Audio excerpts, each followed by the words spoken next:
Here we go then. Welcome everyone. Jack Reeve, Talk Norwich City, joining you this evening for another watch along. I hope you're all doing very well. It's Huddersfield against the Canaries this evening, Wednesday night, 7:45 kickoff away from home. To those that have travelled, a remarkable well done.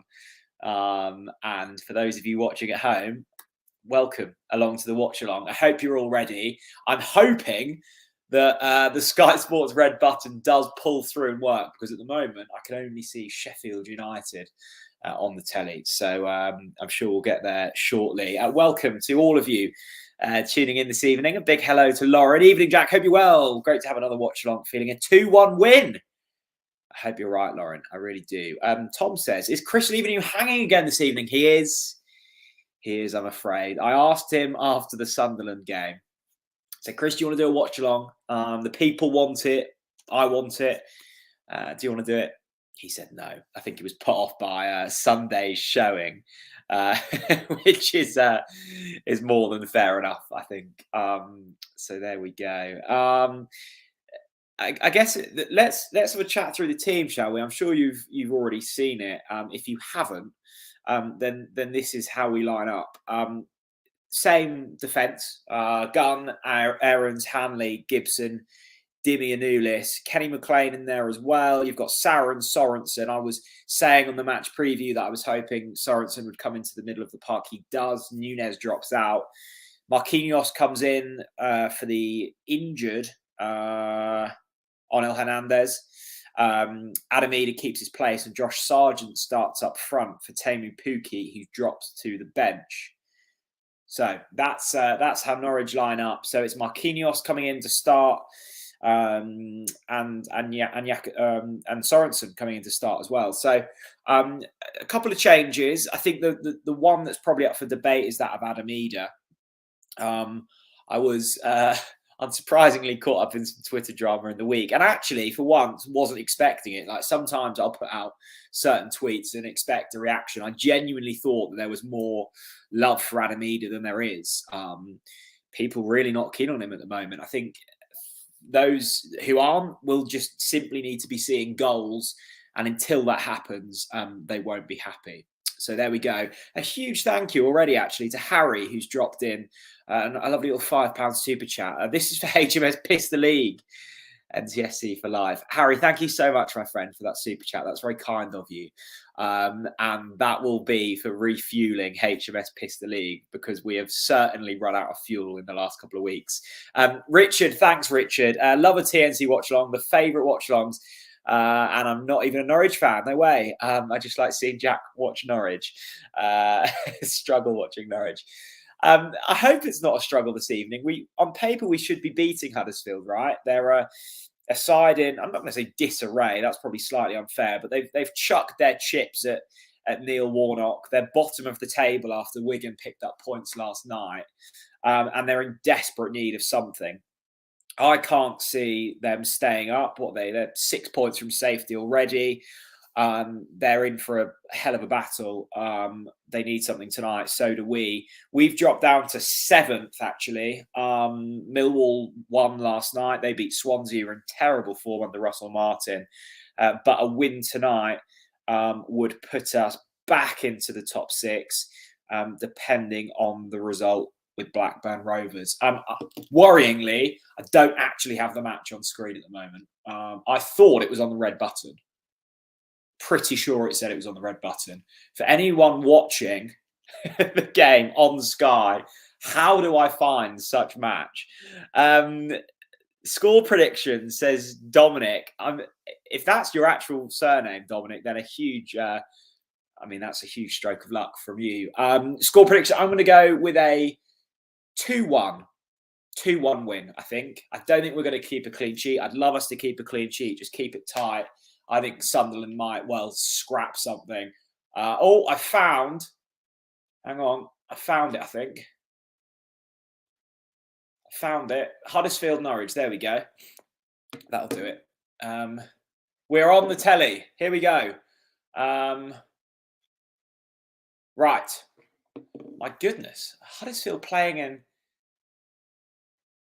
looks like a sort of 2007 Watford kit, unless my screen's gone incredibly poor. Right, I've got the game on, and we are about to kick off. I assume this is behind slightly because it's only now kicking off. I thought the red button would be in time. Clearly, it's not.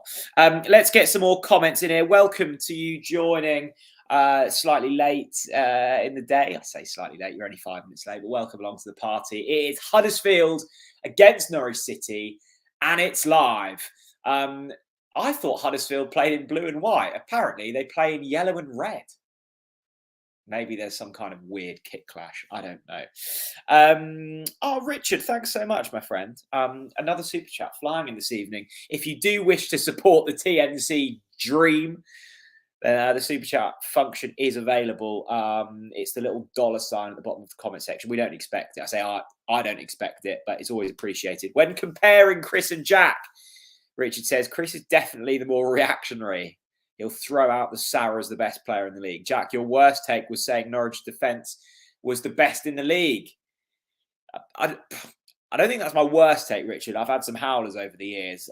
I think when I said that Norwich had the best defence in the league, what I meant by that was, I think if you look at it on paper, you've got some really good players in there, right? So you've got, as Norwich nearly concede through an absolute howler at the back. What you've got is you've got a player in Max Aarons who'd been linked with like some of the top clubs in Europe. You've got Dimi Anulis, who'd been linked with Liverpool, and I think on his day is a really technically sound player, although he's got mistakes in him. And then you've got Grant Hanley and Ben Gibson, who I think there's certain types of games where they can really perform. I think Millwall away, despite us conceding a really poor goal right at the start, they can deal with kind of aerial duels quite well. I think with time, it's probably shown that those two maybe are a little bit rusty. You're also taking Big Andy out of the equation by just me comparing Hanley and Gibson. So maybe it was a slightly rash comment to say that it's the best defence in the league. But I think on the day, we've got a really sound kind of setup there. It's just unfortunate that they've underperformed, and I think partly down to coaching, partly down to, I think there's cycles in football that we often overlook, like whether these players want to get up and go again to get promoted out of the Championship. I'm not so sure, but there we go. Tom says, by the way, my throat, I'm kind of coming through the back end of man flu at the moment. So apologies if my throat gives way. I do have some vocal lubrication on hand, of course. The trusty Encore from Lakens. If you do want to restock on Lakens, madly, they are still offering 20% off. Although they literally don't make profit when you guys buy it for 20% off. So they're being very kind by offering that. The link's in the description with a discount code. I think it's still TNC Beer. You can get your hands on some Lakens. There's also discount codes for Nor and Prep coming in there. So chocolate, food, beer, everything a man or a woman needs to survive a Norwich City game. We are, 3 and a bit minutes into this game. We've nearly given away a goal to Huddersfield. It looks very open. That's a stunning ball forwards there. As Adam Eder gets down the left-hand side, it's a poor cross, but he's still got it. Playing in the kind of lilac-y kit this evening, which almost looks white on this slightly low-definition sky stream I've got. Loads and loads of space already down the left-hand side. It's whipped in. That was a good chance for Norwich to attack there through Adam Eder. He had Josh Sargent, I think, running through the middle. This is very open, this game, as Huddersfield come forward now. And Norwich City are on the defending side of things. There we go, cleared. Let's get this up. Adam Eder. Let's get the Adam Eder debate going. As I take a swig of Lakens, 1 second. Because, as I said earlier, it was a debate I wasn't expecting to get in on Twitter. I must have just completely sort of missed fan sentiment on this one. So Adam Eder handed a new 5-year contract, 22 years old, broke onto the scene as what, a 17-year-old with that hat trick against Preston in the cup. We're all thinking, okay, like this is our next big thing. And it hasn't really happened for him. I think it's 63 appearances and 5 goals, which for a striker or winger is a pretty shambolic record. I think it's worth noting that the majority of them have been off the bench, but still, his goal scoring record's been poor. I think there's a couple of things with Adam Eder where I feel slightly sympathetic for him. One being, I think he's been slightly mismanaged in terms of where he's played. I think a loan would have suited him down to the earth. And I think that the reason he's remained at Norwich City for all these years without going out on loan is because of kind of poor recruitment. And we've kept him here just in case. He got a bit of a run out in the Premier League. Remember him scoring against Everton. Then he kind of gets a little bit of a run out and there's an injury to Pukki or Sargent. And then this season, he's got a little bit more game time, particularly under David Wagner in a wider role. But even then, I'm not sure if that's his preferred position. I don't think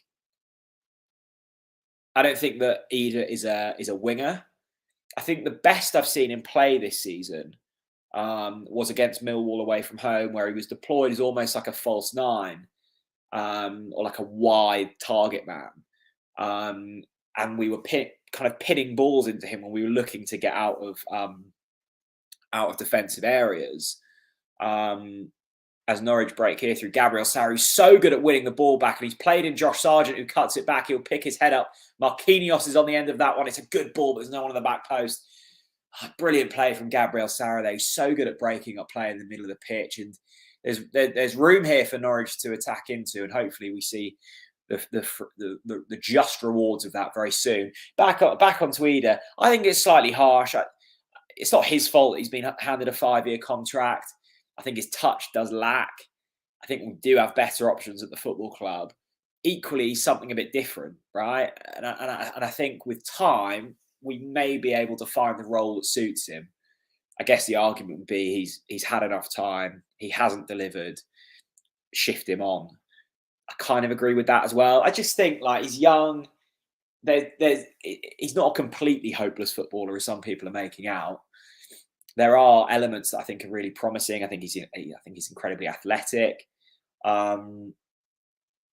It just hasn't really worked out for him at Norwich so far. But there's clearly faith in him to hand him a new 5-year deal. I did see actually. Let's just look at the Championship fixtures at the moment. There's been a few early goals, and not goals that we will like the look of. So Luton have scored through Carlton Morris, who scored a hatful of goals this season, and also Ben Brereton Diaz for Blackburn, who lead against Reading. I think the fear with Adam Eder was kind of like that he might turn into another Carlton Morris, and you're kind of regretting him letting him go on the cheap. The hope would be that you get Eder scoring a few goals in the Championship. He's young, he's hungry, he's strong, and someone might come in and spend 10 million quid on him. I think that's the hope. Whether that plays out is another story, but significant financial kind of commitment has been put towards him with that 5-year deal. Just on this game, we're 8.5 minutes into it. Thanks to everyone tuning in and welcome along. I'll try and get through all of the comments at some point. Nearly 300 of you chatting to me with the Lakens. Norwich look like they're trying to go a little bit more direct tonight, and I think when we did the podcast with David Wagner, he made it very clear that he doesn't mind like kind of dicing with it and going long, or he'll play a bit of tick-a-tacker. Like I think he's quite versatile with his approach. We saw against Sunderland, we had 75% of the ball. We bossed possession, but we literally created nothing. And I think David Wagner's probably looked at that and gone, like, let's just try and mix things up a bit. Let's try and go a little bit more direct. We're playing it a lot down the left-hand side with Dimi Anulis. I'd like to see a little bit more come down the right-hand side. I'm not 100% sure that Dimi's final ball is what we want to be trying to seek every time we go forwards. Is once again, we look for Dimi Anulis down the left-hand side, who pushes incredibly high. We almost, when we're attacking, go into a back three. So Kenny will drop into a centre-back position along with Gibson and Hanley. And your Nulis and Aarons are almost overlapping wingers at this stage, which is fine when you're going forwards, and it does create kind of an overload. But when you're defending, things like Sunday happen where you've got Abdullah Bar up against Ben Gibson and Grant Hanley running at pace, and those two can't deal with it. That's when you want a Dimmy or a Max to come in and kind of go one-on-one. But that's the way that Wagner wants to play it. The first 10 minutes of this game is fairly promising, though. Norwich have created a few opportunities, haven't taken them. I'm sure with time, something good will happen. As again, Gabriel Sara wins it back in the middle of the pitch, and Grant Hanley strides forward here. There's time for Marquinhos down the right-hand side. Will he pick his head up? He will, and he delivers a brilliant ball, but there's no one there. That was the ball that Pukki would have probably been getting on the end of. I think Sargent tries to deploy himself slightly deeper. It's a great ball in from Marquinhos there. And it's still 0-0. 1,200 Norwich fans at Huddersfield tonight. That's seriously impressive.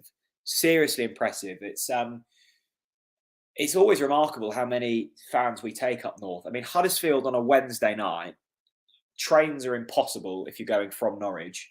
So you're either having to stay over, or you're driving, or you live there. And considering the performance Norwich put in on Sunday, for 1,200 fans to go, just shows what a brilliant fan base we have. Dubai Canary, hello, my friend. How are you? Are you boys and girls watching it in your usual haunt over in Dubai? How jealous I am of you all. I wonder which City team will turn up tonight. We've been up and down this season.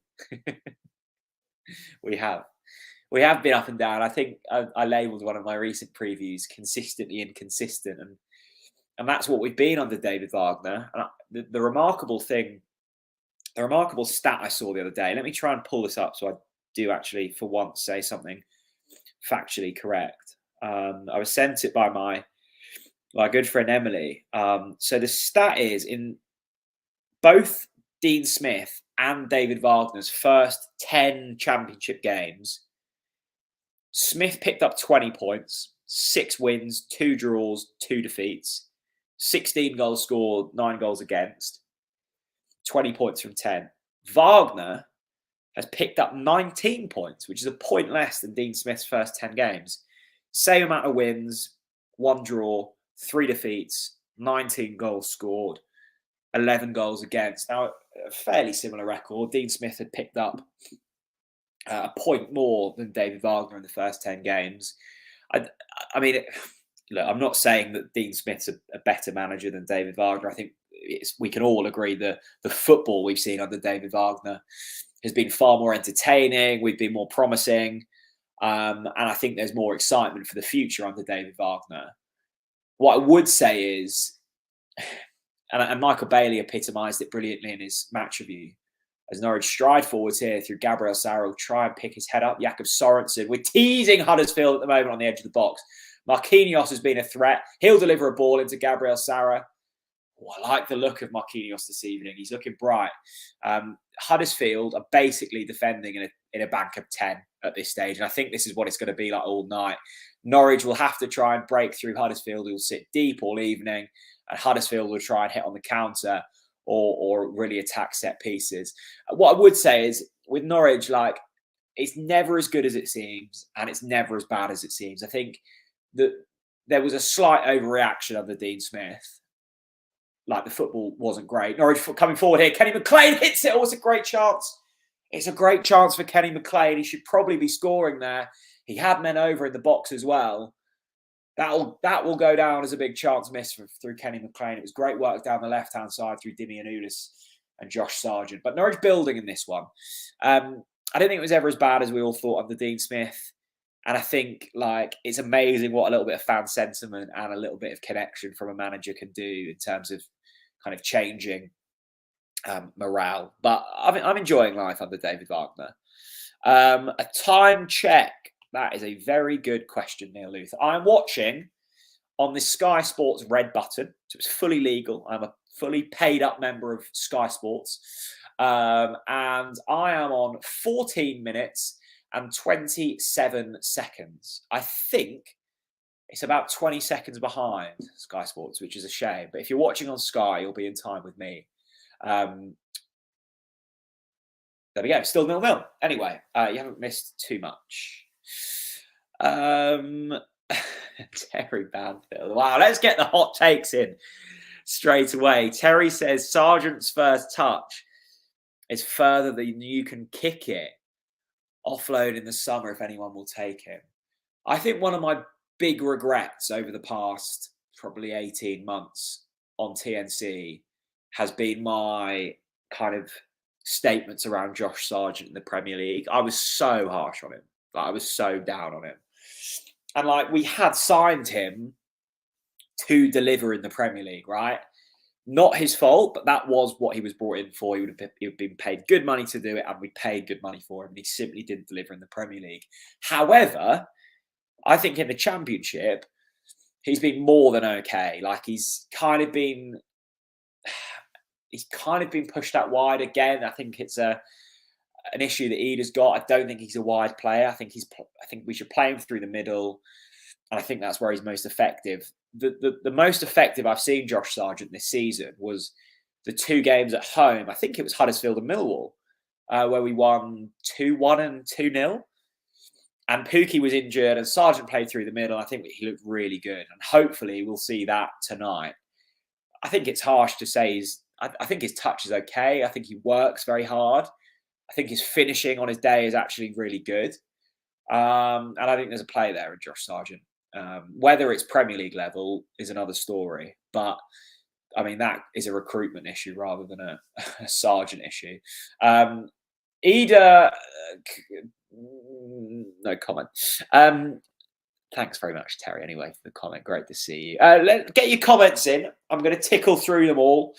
Plenty of time to get through them. To the 307 of you watching, thank you. I'll give Lakens a plug again. If you need a top-up, it is literally, they have won an award for the best ale in the world. You get 20% off, and the delivery is unbelievable. It's basically with you within like 2 days. Links in the description, codes in the description. Drink responsibly. My throat's sore already. Sean says Yanulis or McCallum's first choice left back. Well, I think Wagner thinks it's Yanulis.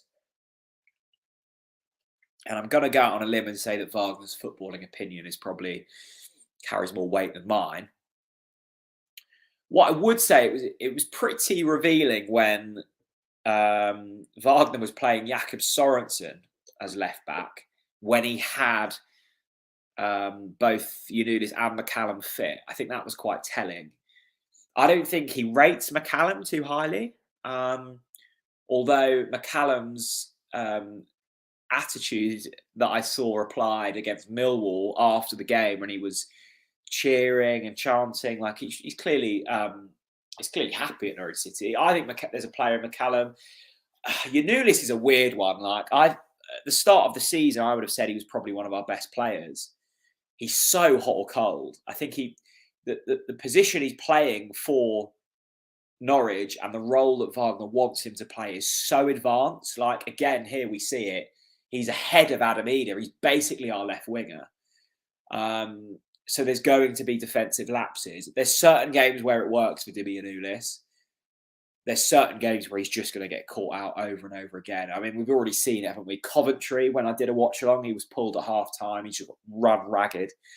And there was another game, I can't remember it, where he was pulled at half time as well. So he's either brilliant or completely off it.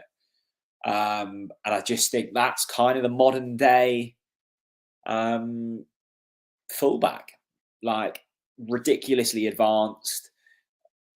There's no kind of coincidence that Wagner and Klopp are best friends, and Klopp plays Andy Robertson and Trent Alexander-Arnold as basically wingers, and he'll play like a back three in attack with Van Dijk and Canate, and then a Henderson dropping in deep. You're seeing it being replicated here at Norwich. When Norwich attack, Gibson, Hanley, and McLean drops in. Aarons and Yanulis are playing as wingers essentially. They're just trying to overload the wide areas. So it's a difficult, I think, position in a Wagner team to play that wing back role. I think 70% of the time, Yanulis does a fairly decent job at it.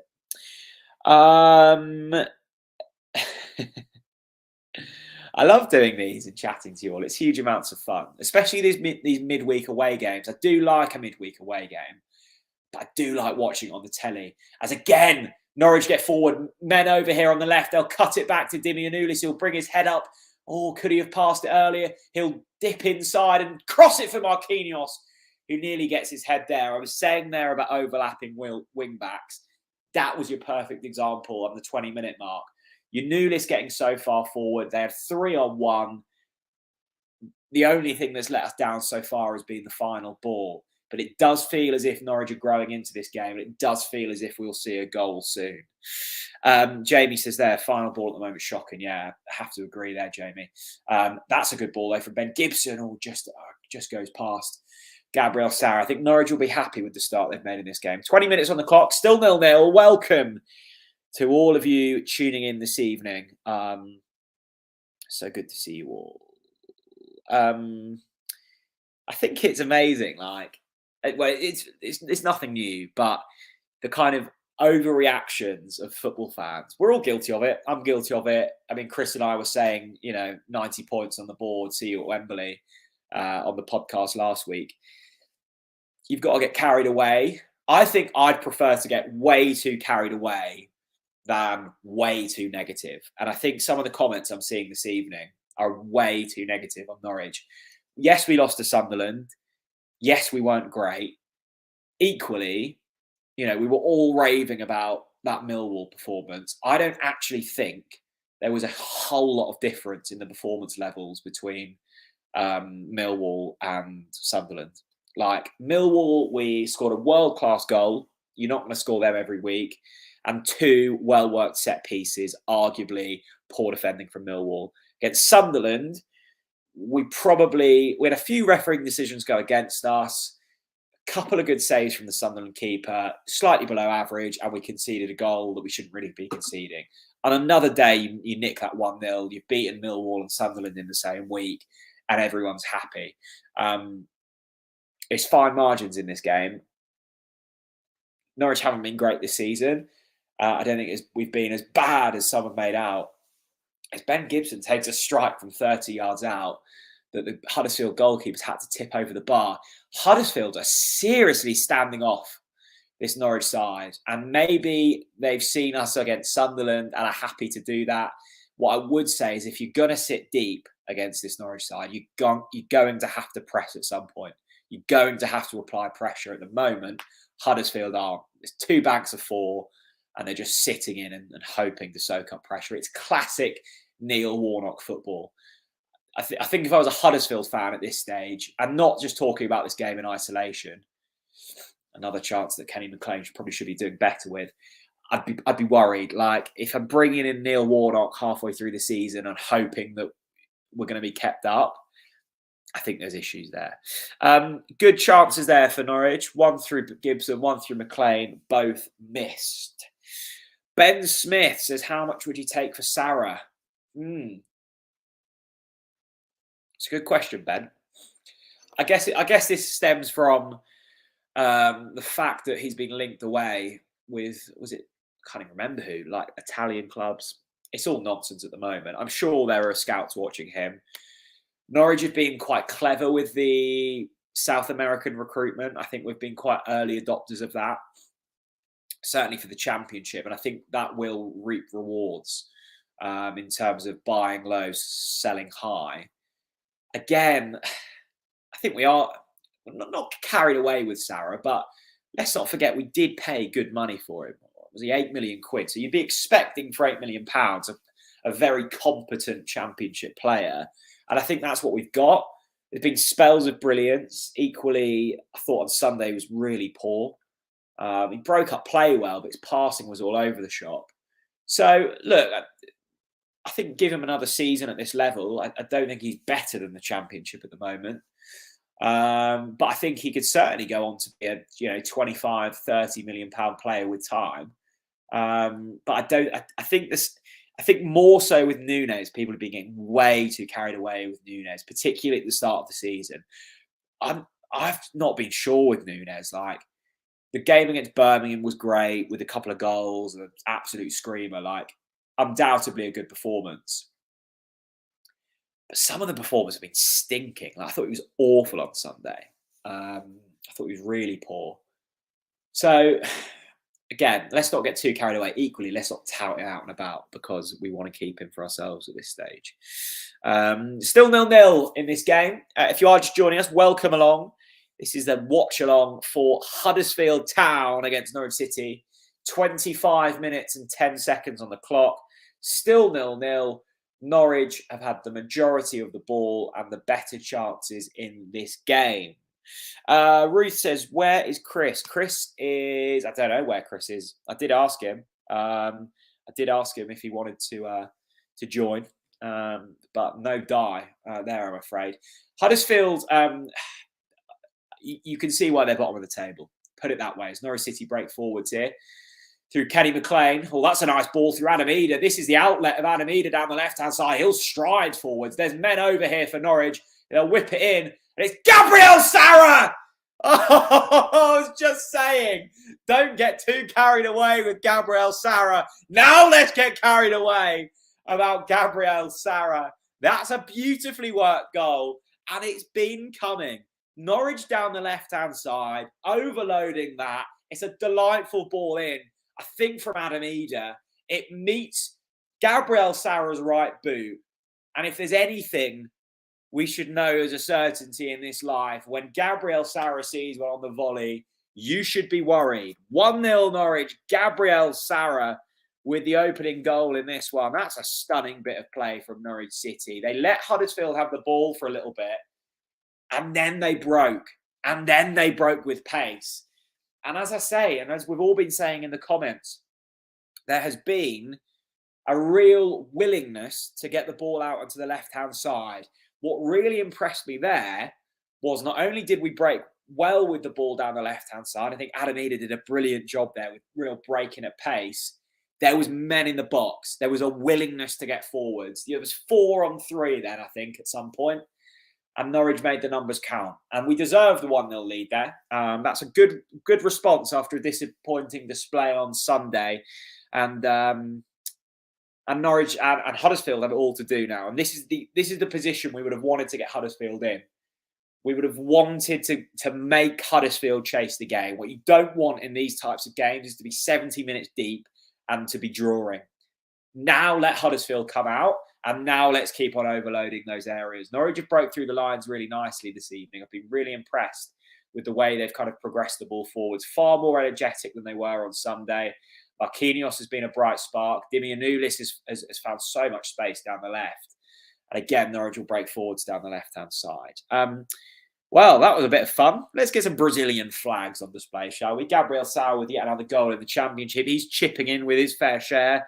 Sara is indeed on fire. And that was the opposite of a commentator's curse, I think. I was saying, don't get too carried away with Gabriel Sara's valuation as he fires home a beautifully constructed volley on the right foot. If you are just joining us, welcome. It's 1-0 to Norwich City.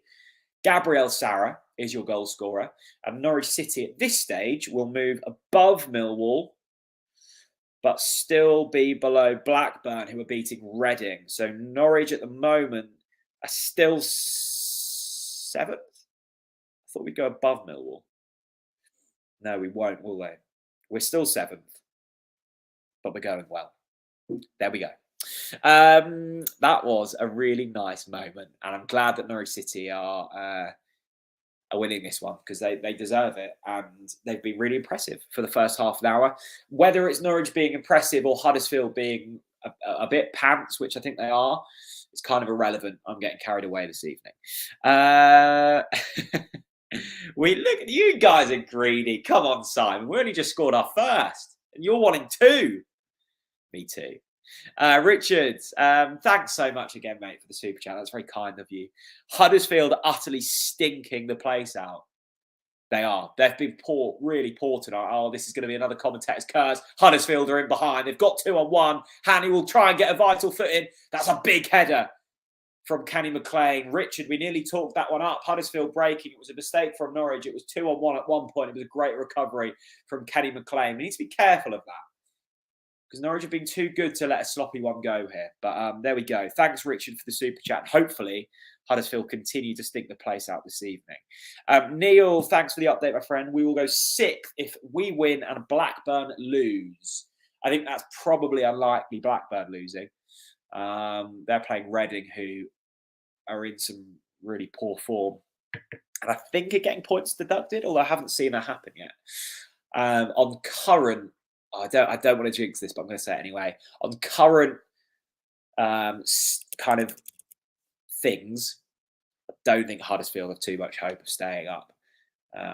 They were 6 points adrift before this evening. They're bottom. Haven't seen too much quality from them so far as they take a corner. So if they score this, it's my fault, and I'm very sorry.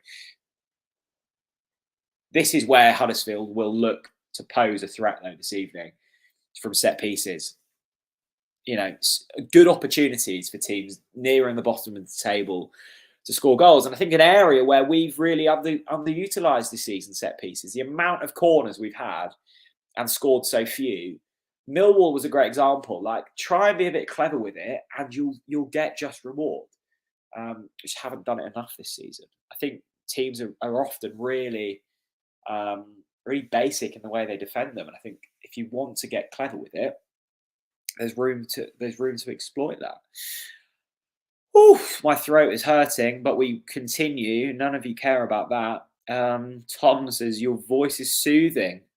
Need an audiobook reading. My goodness. Often saying someone's voice is soothing is basically saying they're boring, and their voice puts them to sleep. So whether you're saying that, Tom, or whether you genuinely think my voice is soothing, I will take it as a compliment regardless. And I thank you dearly. Liam says, great turnout from us making lots of noise. Yeah, I see the drums there. I wouldn't be able to tell you if there's lots of noise because they've got the game on mute. Let me put it on very briefly. You might be able to hear this. Hang on. Yeah, lots of noise. Good stuff. Good to see City Elite making the trip up there. There's definitely a difference in atmosphere when those guys are at games. I'm a big advocate of the drum. I think it helps. I think anything to help atmosphere is a good thing. I think the cohesion between fans has been far better when the drum's been there. Yeah, happy days. Audiobook suggestions for me to read. I reckon that's a stunning job, you know, being like an audiobook narrator. I know lots of authors just do it themselves now, but I know Stephen Fry narrates a lot of books. I'm not comparing my voice to Stephen Fry's by any stretch, but that must be brilliant, reading a book aloud and getting paid for it. Although I bet it is quite exhausting on the old vocal cords, because when I do these for a couple of hours, by the end of it, my goodness, I can barely speak. Sam, is Isaac Hayden still around? Be great to get him back for a few games. Yeah, he is still around, I think. I'm 99% sure he's still here. I may have missed him leaving, but don't think we'll see him play again this season. I mean, it was a bit of a weird signing, wasn't it? We knew he was injury prone, and we went ahead with it regardless. And it hasn't really worked. I suspect we're paying fairly chunky wage contributions as well for Isaac Hayden. There we go. The one that got away. Gibson coming off. Yeah, is Gibson... I have just seen him down there injured. I think he's been caught from a corner. I don't know whether he's taken a boot to the head or something, but it looks like Gibson will be making way for Big Andy. They may have already come on and I've missed it. But Big Andy will join Grant Hanley at the back. That's certainly not a bad bit of ammo to bring off the bench, is it, Big Andy, who will probably feel slightly hard done by that he's not been starting in the last month. But Big Andy will join proceedings, I think, for Ben Gibson, who looks to have gone off with a slight injury. Gigs.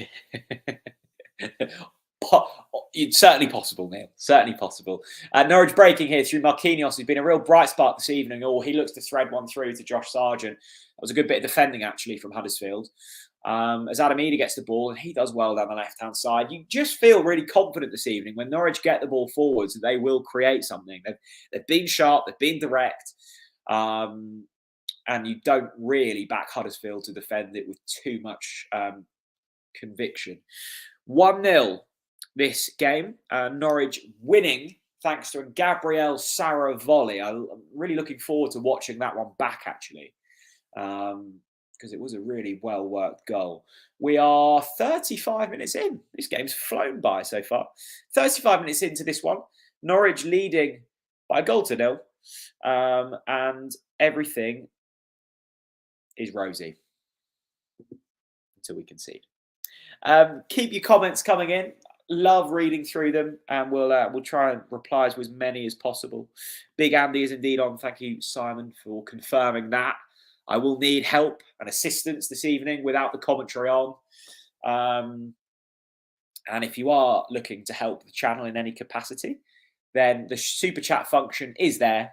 Click the little $ and you can leave. I think anything as little as 79 pence up to, I think, our record for the OGs of the watch-alongs. We had a very wealthy American tune in a few years ago who was donating like £100 a time, and I must say it was a brilliant time in my life. Neil Luther, do you think we're missing Pookie this evening? Well, on current viewing, Neil, I'd probably say no. I think Pookie, Huddersfield breaking, Guns come a long way out and clears it well. I think the system we play with Pookie is slightly different. You want Pookie off the shoulder, right? And I think what you need there is a bit of quality in behind him. And he had that with Buendia, he had that with Cantwell. Like for a couple of 3 seasons, it worked beautifully. I think a few factors have meant that Pookie hasn't scored as many this season. 1, we just haven't been as creative. 2, we haven't played nor wanted to play with like a number 10, a Buendia type. And I think Pookie's lost a yard of pace. Like, there's been a few occasions, particularly in the last few games, actually, where we've kind of got Pookie going on a run, and you look at the ball when it first leaves the boot of a Nunes or a Sara, whoever it may be, and go, hello, we're in. And you just, when you're just like, there's the initial burst from Pookie isn't what it used to be, obviously. That's what happens with age. But, a few years ago, he was a brand new car off the forecourt and well polished and very well looked after. And you take him in to get him an MOT more than once a year just to make sure he was fine. And now, there's a few thousand miles on the clock and the tyres are slightly worn and you haven't been polishing him as regularly as you used to. And in the mornings, diesel slightly, struggle to start it at first time. That's what's happened to Pookie. I still love him dearly. I'm not sure whether he will be given a new contract. If he does, I'd be surprised if he takes it. I think this will be Pookie's last season. And the one thing I wanted from Pookie was for him to get to 100 goals in yellow and green. And unfortunately, I don't think that's going to happen now. I think he's on 87, 88. So 12, 13 more goals in how many games have we got left? 10. Isn't going to happen. So, but I was about to swear then. What a brilliant servant Pookie's been. I mean, like, in my lifetime, I've been really lucky, actually. I've been going to Norwich games since 2004, 2005, like watching regularly. So I've seen some unbelievable strikers in my time. Mackenzie, Ashton, Ewan Roberts, Grant Holt, Chrissy Martin I've add to that list. Like, unbelievable strikers. I think in terms of raw finishing, Pookie, the best. Like, different players to Grant Holt, and I mean, you can't really compare the two. But I think if you're comparing solely on finishing, I think Pukki, even Dean Ashton, who I think was probably one of the. Have we got another injury here? I think we've got another injury. I'll have a look who that is in a moment. I think even Dean Ashton, Pukki eclipses in terms of finishing. But by the way, can we speak about how good Dean Ashton was? It's such a shame that injuries came for Dean. I don't think he cares at this stage because he's had 10 years of playing golf and lives in a lovely country home and is living the dream. But in terms of untapped, what could have been potential, man, Dean Ashton could have been like one of England's best strikers. Really do think that. Ida's injured. Yeah, I did think I saw someone down.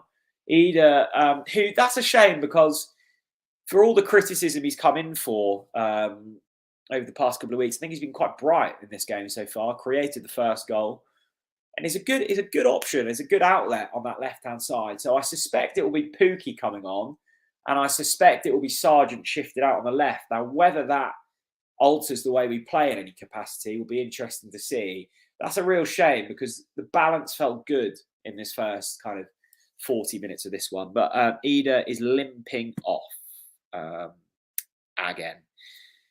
Simon, let's add to the list of great strikers. Craig Bellamy, Ashley Ward, Chris Sutton, Mark Robbins, Flecky, Kevin Drinkle. Yeah, unbelievable talent there. Chris Sutton.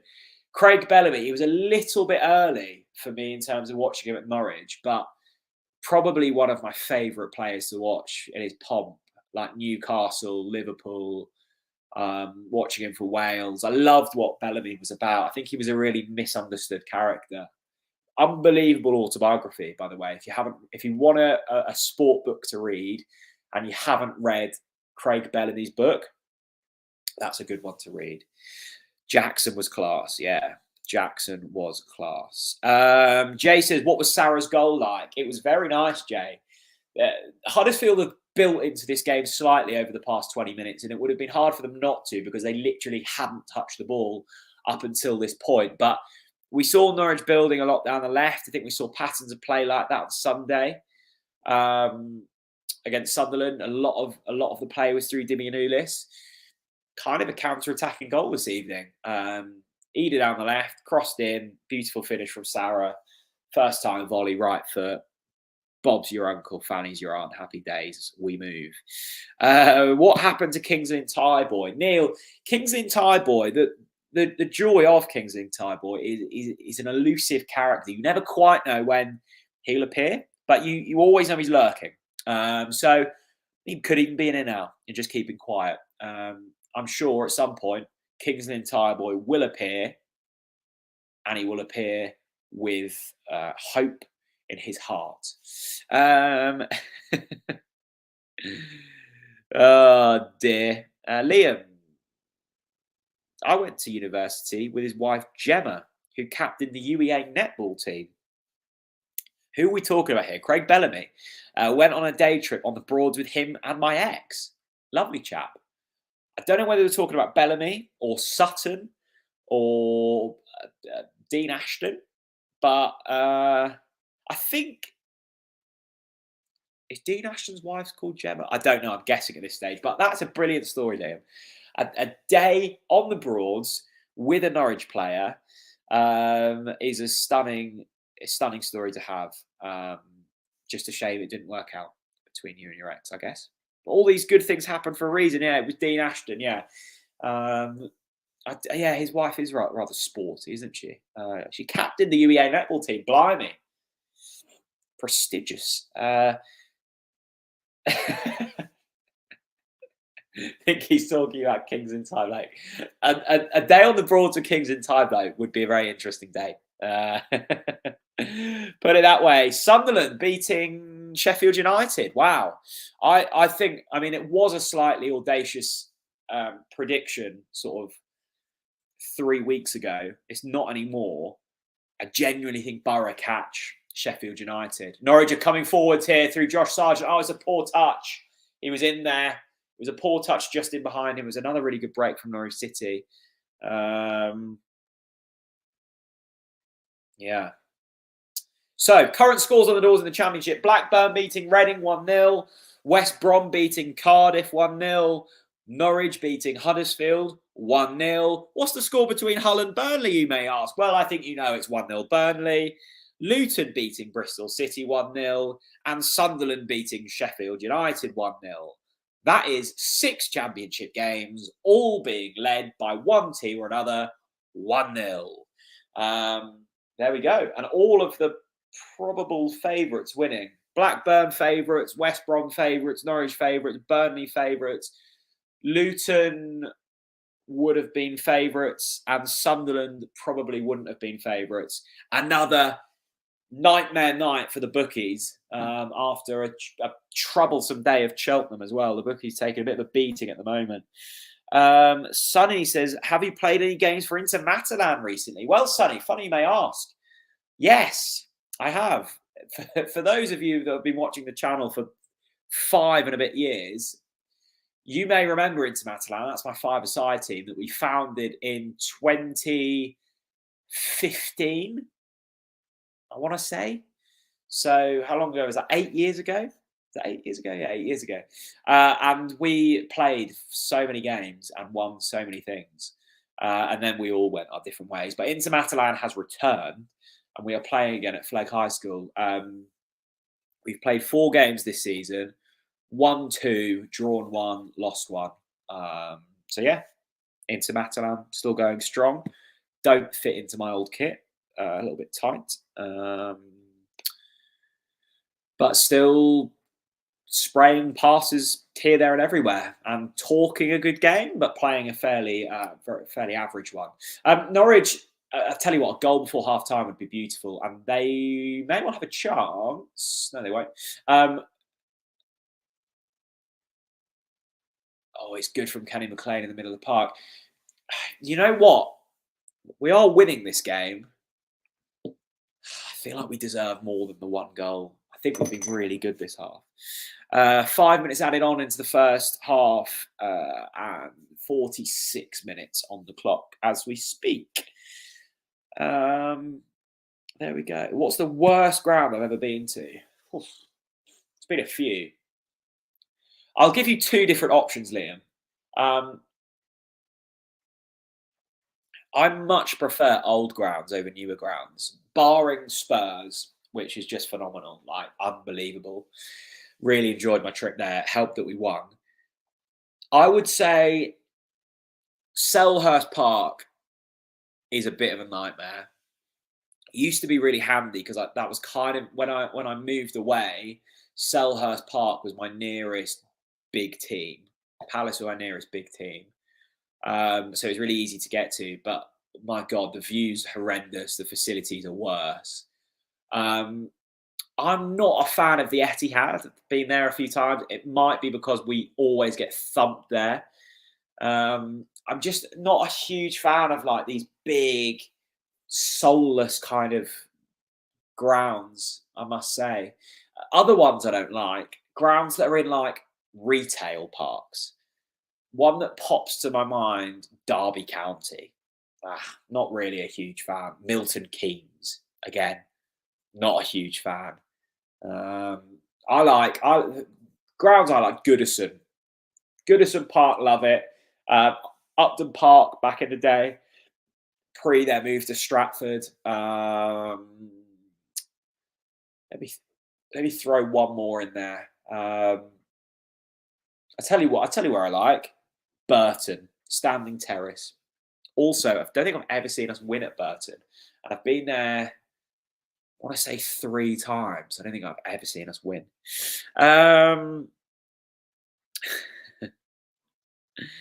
Best stadium I've been to other than Norwich. I mean, in terms of like just beautiful architecture, if you want to call it that, Spurs was stunning. And they've done such a good job on that. In terms of walked past the Bernabeu in the summer and was really impressed with that, like proper old school. I know they're doing a lot of refurbs to it at the moment. But the fact it's so central and it's such a big club, Madrid, I like that. I like grounds where you can kind of soak up the city and really be in and amongst it, rather than having to get 15-minute train out of the city to watch a team. Vicarage Road, you know what? Like, actually don't mind Vicarage Road at all. I think it's quite a nice ground. The Den's a dump. You know what though? I'd take the Den over, let's say, the Emirates. If I'm going as an away fan, I would much prefer to go to Millwall than I would Arsenal. Like, granted, it's probably because we've got a better chance of winning at Millwall, but that's the ground I prefer. I prefer like a grotty pub, relatively cheap booze, and the feeling of potentially getting beaten up at some point. No, it's not that. I just prefer those older kind of grounds. There's a few exceptions, but yeah, there we go. The Amex says Sue. You know what? I really like what Brighton are about. I love Tony Bloom.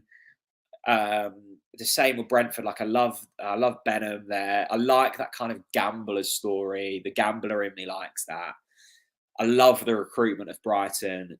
The only thing I'd say about the Amex is, again, getting to and from it, nightmare for an away fan. But in terms of Premier League clubs, particularly this season, I've had my eye most on what Brighton are doing. I feel it's really, really impressive what's going on there. Anyway, that's half time. And Norwich are leading by 1-0 thanks to a Gabriel Sara goal on about the 20-minute mark. It was a real well taken right for Ollie. Sara, I think that's his 6th of the season, I want to say. So happy days. I'm going to have a quick glug of this. 1 second. And I'm going to go get a cough sweet because my throat is in absolute tatters at the moment, much like this Huddersfield defence. So go and get yourself, I tell you what, this is your homework. Go and order yourself a case of Lakens right now. I'm going to be gone for 10 seconds. And by the time I'm back, I want you to have ordered a case of 12 with the discount code. 3, 2, 1, go.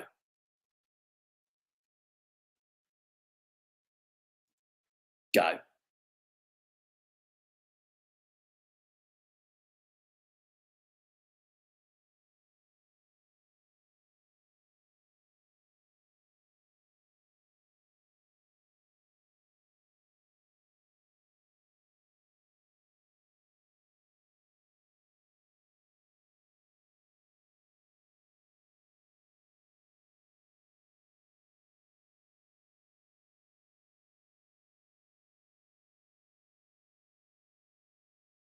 Did you miss me? I really hope that people didn't join the stream during those 15 seconds of of nothingness. I've gone to get a cough sweet. I'm not sure if you can mix alcohol and cough sweets. I'm sure I'll find out later. I'll give it a go. I'm sure it'll numb the pain. No pain to numb on a Norwich City supporting front at the moment, though. Let me know what you thought of that half. I thought we were impressive, actually. We petered out a little bit after Gibson went off and Eder went off, but first half an hour, that was exactly how I wanted to see Norwich play and really attack that game. The thing I really liked about that half, aside from the goal and aside from Sara being lovely and aside from us winning that half, midfield battles, so much better. So much better. McLean quicker in the tackle, Sara quicker in the tackle. I really like Sorensen kind of operating where he is at the moment. I think he's far more effective there than he is right back or left back or centre back. I think Sorensen is a defensive midfielder. I think you play him there, Norwich play better. I much prefer him over Nunes. Kind of also agree with this from Tom. I think to caveat that, Tom, and I know this is an argument which didn't particularly hold me in good stead during the Dean Smith era, but you can only beat what's in front of you, right? And I think poorer teams can make, yourselves look worse off. Neil's put it here as well. Huddersfield really poor. The only way they'll score is if we make a mistake. Yeah, I get that. Equally, Huddersfield have essentially been playing with 10 defenders. So it's going to be slightly more difficult to to break teams down when they're like that. Norwich haven't been perfect. I'm certainly not saying that. But from Sunday's performance to today, I think we've been better. Equally, I do sympathise with that, Neil and Tom and whoever else saying Huddersfield have been poor. They have. And the reason they've been poor is they've just not pressed the ball. If you would have watched any Norwich game this season for 30 seconds or more, you would have seen that the mistakes have come from when you've pressed our centre-backs because they're incapable of playing, progressive passes. So if they do that in the second half, then they might have a chance. Whether 74-year-old Neil Warnock can deploy messages of a good effect is yet to be seen this season anyway. Harry, good to see you, my buddy. Hope you're well. We love Harry. Dear friend of mine. Sorry, Harry. Also, there is a genuine, probably twos-on shot at this stage that I could potentially choke on a cough sweet. Talking, and I was about to say something, but you will definitely take it out of context. Having a soothing lozenge in your mouth is more difficult than trying to split a pass through a Sunderland defence. But anyway, we move. Norwich are winning this one 1-0. Jane says, was there an incident for Gibson and Eder to come off? Jane, you've come to me thinking I've been watching the majority of the game. You would be wrong. I've been talking to people in the comments. Gibson looked like he either kicked himself in the face or was kicked in the face. I think it came from a corner we were defending. It looked like it was a collision as opposed to a muscle injury. Eder looked like he was hobbling off, and I must say I didn't see it. So someone can let you know in the comments, Jane. But thank you for joining. I really appreciate you tuning in. Let's have a look. Neil Luther gets second and third goals and plays some fantasy football. Talking of fantasy football, what's going on in the Premier League? Because I have got... Ivan Toney scored. Guess who captained Ivan Toney in double game week? Yes, that would be correct. It's me. Guess who's got Solly March in their team? Yes, you guessed correct. That's me. For once this season, I'm actually having a half-decent game week. None of you care about fantasy football. Or maybe some of you do. I've taken fantasy football relatively seriously this season. Usually, I pick my team 20 minutes before the first game and forget about it by game week 3. When I say I've taken fantasy football seriously this season, what I mean is I haven't forgotten to keep my team updated, and it's proving fairly positive at this stage. So there we go. I'm just going to text someone who's captain Solly March with capital letters, Solly March. David says, looked like a knee injury for Gibbo. I did it? Oh, God. And an ankle for Adam Eder.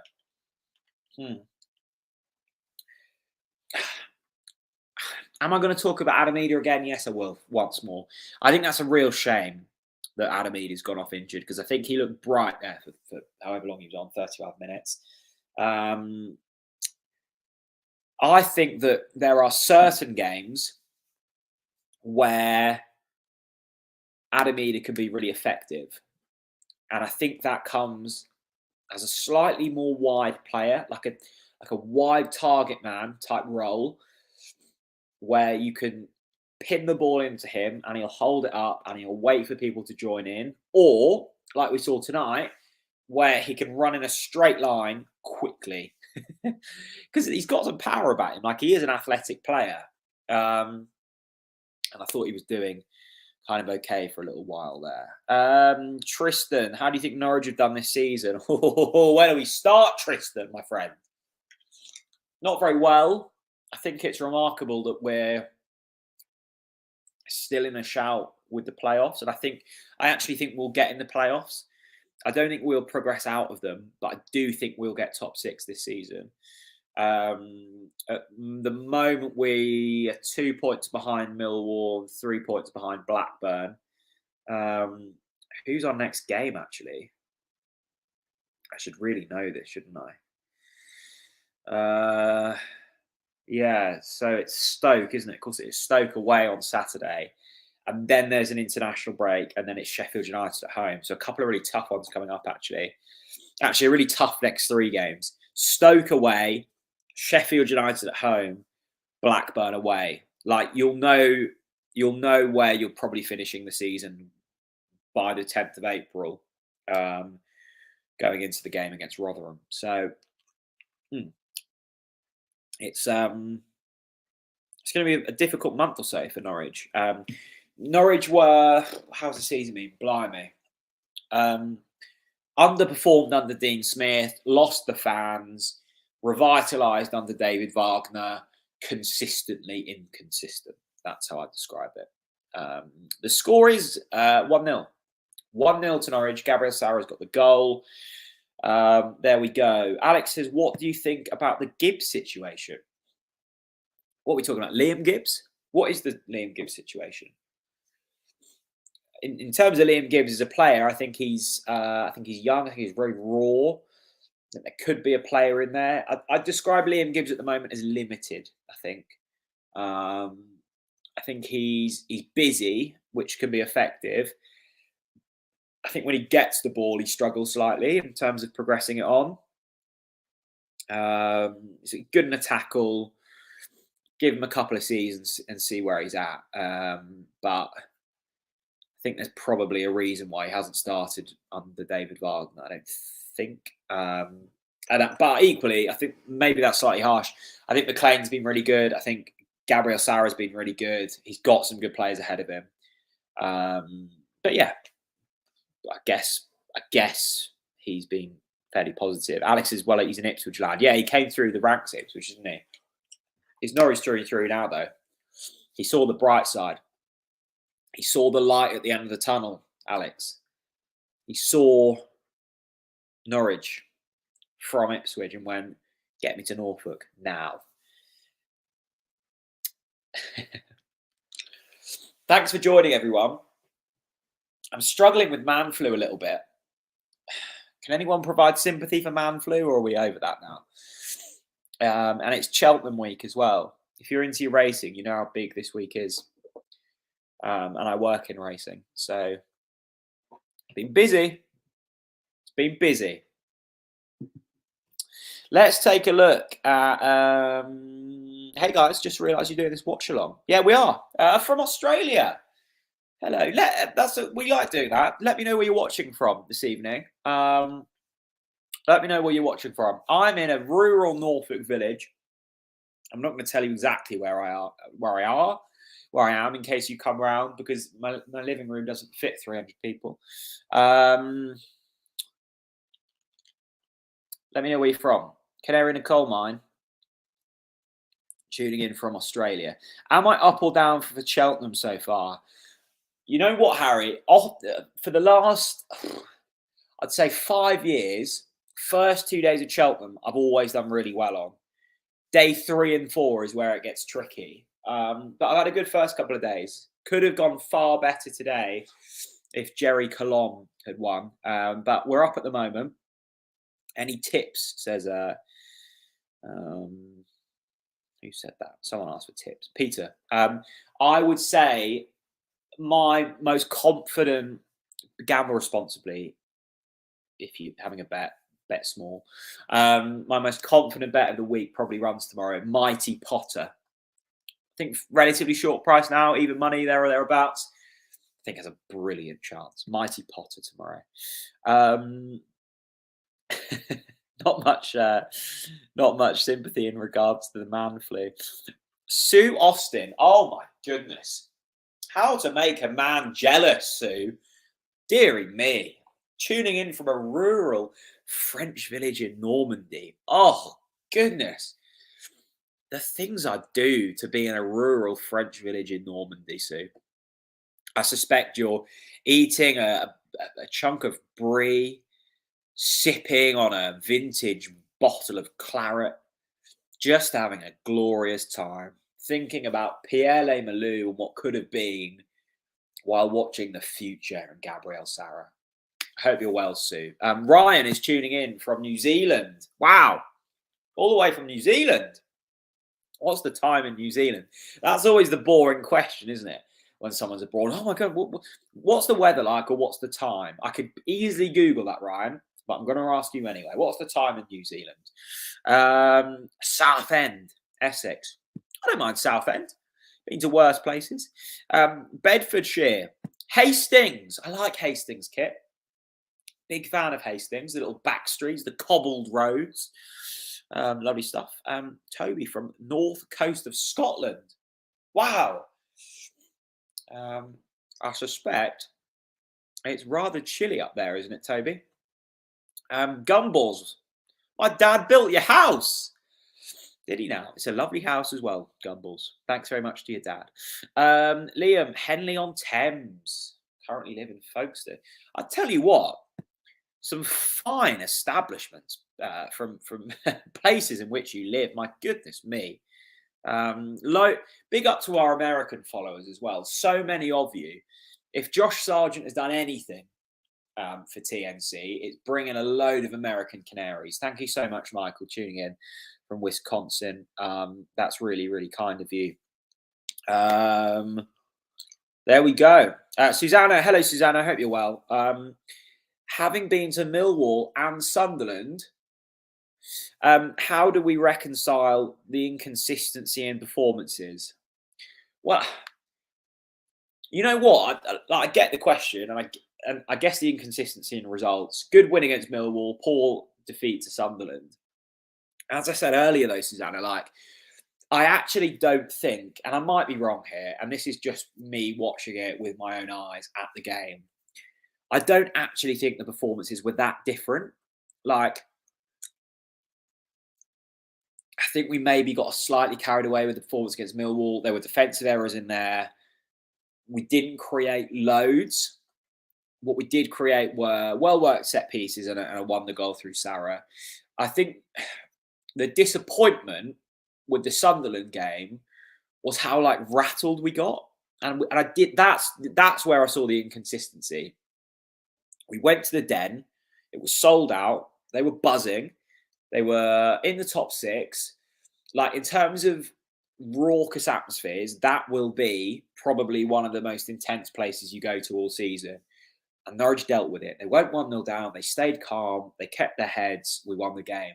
Sunderland, on the other hand, went 1-0 down. It was like we were playing, in bloody, in front of 60,000 German ultras and no fans.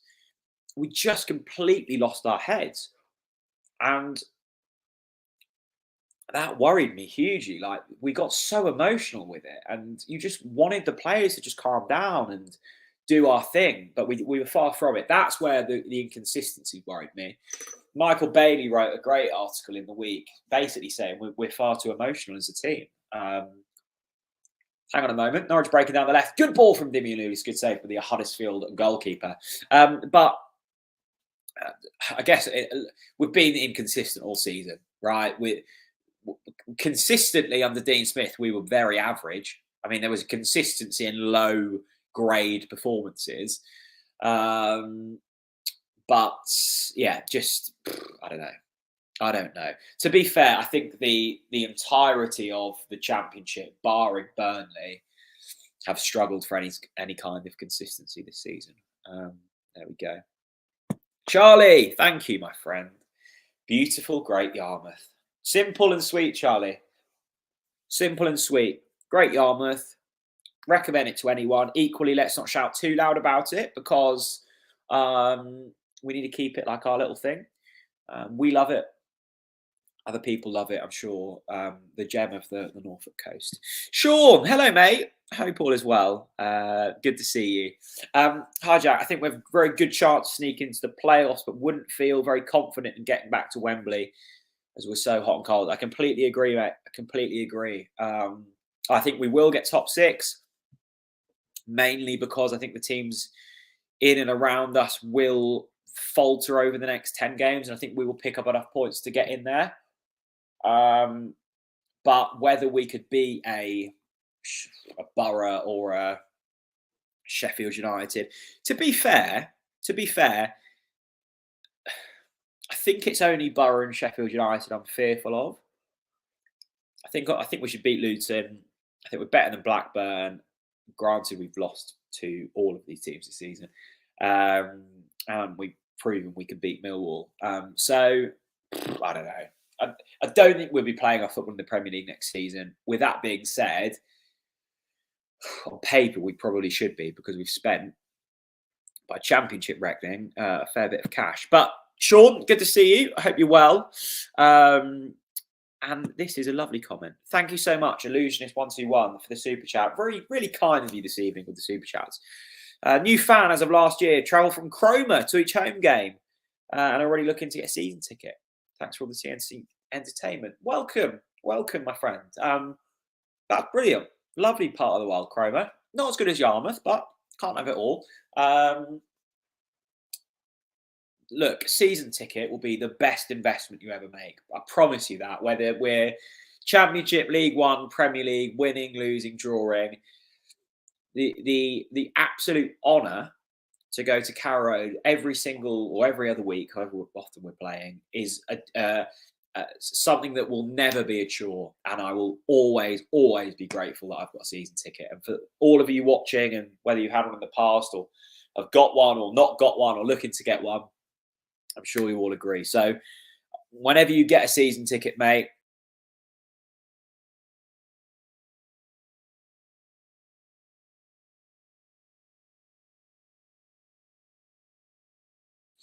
did I just accidentally leave my own stream then? Oh, dearie me. I think I just left the stream. Not to worry. I'm still here. I was saying, never take it for granted. I pressed the wrong button and left the stream. There we go. I'm back. Hey, Lauren. Couldn't agree more. Put myself on a waiting list for the season ticket. Is there still a waiting list for season tickets? I remember when I got mine, there was a waiting list. I think I waited for a couple of seasons. I thought the waiting list had gone, I must say. Yeah, well worth the wait. Well worth the wait. Do you think it's worth holding off until we're in the Premier League? No, not in terms of season tickets.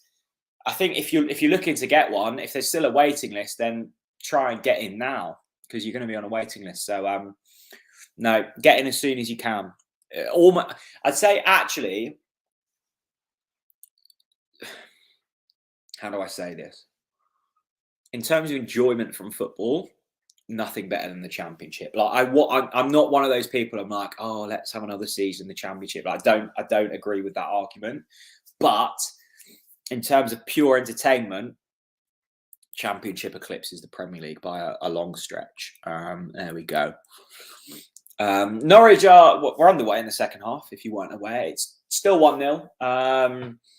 Huddersfield. I still can't get used to Huddersfield playing in this sort of yellow and red kit. I must say, it's giving me real kind of Championship Watford 2007 vibes.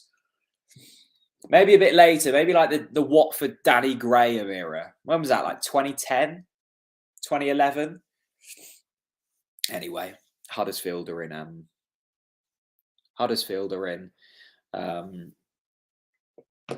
yellow and red.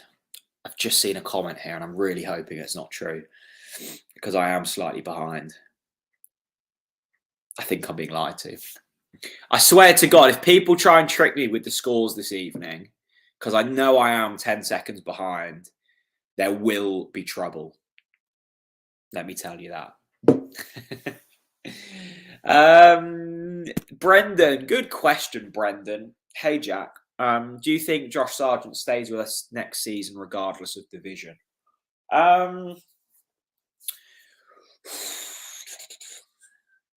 Regardless of division. I think we get another season out of Josh. I think the likes of Max, Dimmy, Pookie, maybe even Sara.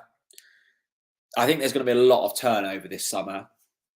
And that's not all bad. I think we do need to get rid of some players and freshen things up. I think Wagner, it's important that he gets his stamp on this team. That's but like these debates are one of the big reasons why I don't agree with the kind of, oh, let's stay in the Championship to rebuild for another season. All that happens in that situation is you lose your best talent, your finances take a massive hit, and you become more, likely of becoming the next Stoke or Swansea, or maybe even like a Watford or a West Brom, where you had a sustained period in the Premier League, you did well, you dropped in the Championship, you didn't bounce back first time, and then you're stuck. It happens so often, and I think Norwich fans, we've become really kind of entitled almost, that you just expect to bounce back first time, and if you don't, it's fine, we'll bounce back second time.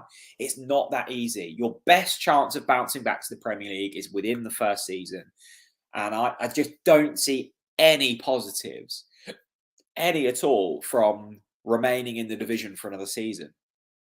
I think you need to bounce back straight away, and if you don't, you risk losing your better players. You don't have as much financial power or security.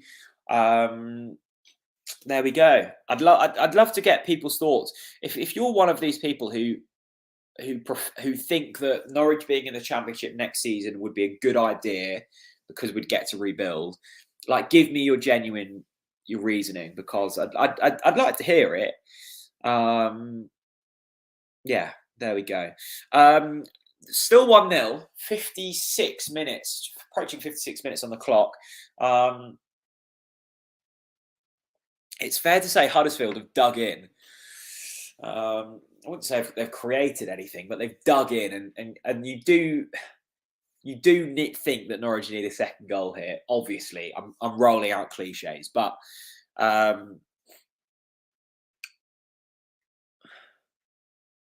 this is giving me like Reading at home vibes at the moment. Dominant, get your goal, and then you give away something sloppy late on. We deserve to win this game based on the first 55 minutes.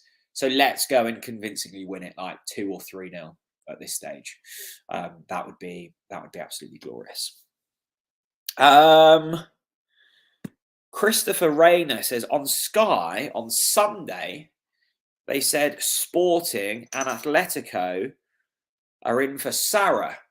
Nunez scouted by Sevilla before Christmas. Yeah, I mean, it'd be wrong if teams weren't sniffing around these players. I mean, there's a massive difference between scouting someone and, nailing on a transfer. I think Norwich have been, as I said earlier, clever with dipping into the South American market. It still feels relatively unexposed. And what that means is you're going to dip into some value at some point. It's a bigger risk, but there's more chance of finding a gem for 4 million quid in South America than there is in England. As Kenny McLean has absolutely lost the plot with Sara there, when it was really McLean's touch that led him into danger.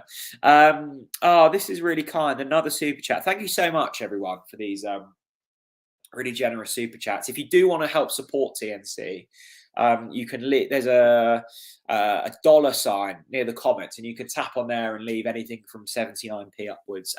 Loving the content, Hampshire-based Canary. Thank you so much. We're really proud of the content we've made this season. It's been I think as fan channels, if you want to call us that, and content providers, like, you're always trying to find ways to evolve and adapt. And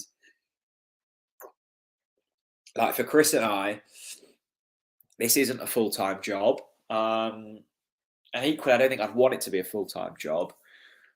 So it does mean that, like, we're working into our evenings, and we're working into spare time that we probably don't have. But it means we get to chat to the Atanasios and Wagner and Kenny McLean and Chris's recent interviews, like Nelson, and there's been, like, that's what we really get our joy from. And I think particularly this season, we've created content that other people haven't. And, like, that's no dig on anyone. I think, the Athletic do brilliant stuff, DDP do brilliant stuff, the BBC. Like, we're really lucky as Norwich fans to have the people creating content that we do, like Michael Bailey and Chris Gore and Rob Butler, Paddy Davitt, Connor, like they're all phenomenal at what they do. But I think we, we have the ability to kind of do different things because we're not, Norwich City journalists. I do have Huddersfield through. Oh, it's a good block from Aarons, who's losing his mind there. I have journalistic qualifications. Chris is just a fan. But yeah, we've been really proud of what we've created this season. So I'm glad that some of you are enjoying it. These things do take ages to kind of bring through. Like Kenny McLean was years in the making. The same with Nelson. The fact that we got Wagner before like kind of anyone else were down to years of work. So your guys' support means that we can hopefully bring you content for free, essentially, and stuff that you hopefully enjoy and wouldn't get anywhere else. How come Paddy Davitt's never made the cut for the TNC podcast? That's not, no, we have invited Paddy on. Paddy's just never been on. I don't think he does too much like public facing stuff. I think Paddy keeps himself to himself. But we have asked Paddy in the past. He's just never come on. I really like Paddy's stuff. He's more than welcome on the TNC podcast. One thing with the TNC podcast, actually, that we are hoping to do, and I don't think we've been good enough, is covering the women's team. I know that those guys are playing at Carrow Road in April. We'd love to do a bit more stuff with some of the players. Flo Allen, the manager, or the general manager. I think women's football is in a really exciting era at the moment. Myself, along with the rest of the country, so inspired by the Lionesses, being lucky enough to kind of spend a bit of time in Lauren Hemp's company, like just remarkable ladies. And it's the same with the women's team. Those guys need support, and the club needs to support them as well. They need the financial backing. They need the backing with time and energy. And hopefully the women's game is getting to a level now where that will start to happen. Not much has happened in the last few minutes. It's getting to that really worrying stage, I must say, where you do think Huddersfield are knocking on the door slightly. I mean, they've created nothing of note, but you can just see a scrappy corner or something finding its way into the back of the net at some point. Norwich just haven't created anything in this second half. It's been a really scrappy game, contested in the middle of the park, really. Lots of people saying this. Charlie Nixon, cute cat, by the way, saying that Sara's had a poor game. Yeah, can't disagree with that. I'm just looking, who have we got on the bench that we could bring on? Because we've obviously made 2 subs already with Big Andy and Pookie coming on. Who could we bring on for Sargent? Jollis, Nunes, maybe. I think I'd keep Sargent on. I don't think I'd be making a sub yet. Even if you think Sargent's had a bad game, I think he adds something defensively that a Jollis or a Nunes doesn't. I think a lot of the work that Sargent does really well is that kind of tracking back. Bring on Cantwell, if only. Reading have equalised against Blackburn. That's good news for Norwich. So Blackburn will drop down into 6th if results stay the way they are. Norwich would be just a point behind them and 2 points behind Millwall. Luton 5 points ahead of us. I hadn't realised there's a bit of a gap between us and Luton now. There's also been an equaliser for Cardiff against West Brom. I must say, I thought West Brom were going to really, really push on into that top 6. I mean, they're only 3 points behind us at current standings, but I thought they were going to push on a little bit quicker than they maybe have done, although their recent form's pretty good, actually, to be fair. Maybe being a little bit harsh on West Brom. Can you hear the state of my voice at the moment? Thanks, Illusionist. That's really kind, mate. Do you think Cantwell will ever tell us what happened? Yes, I do. I think the thing with Todd and with everyone, there's two sides to every story, and often none of them are right, and it's something in the middle. I really like Todd. I like what he's about.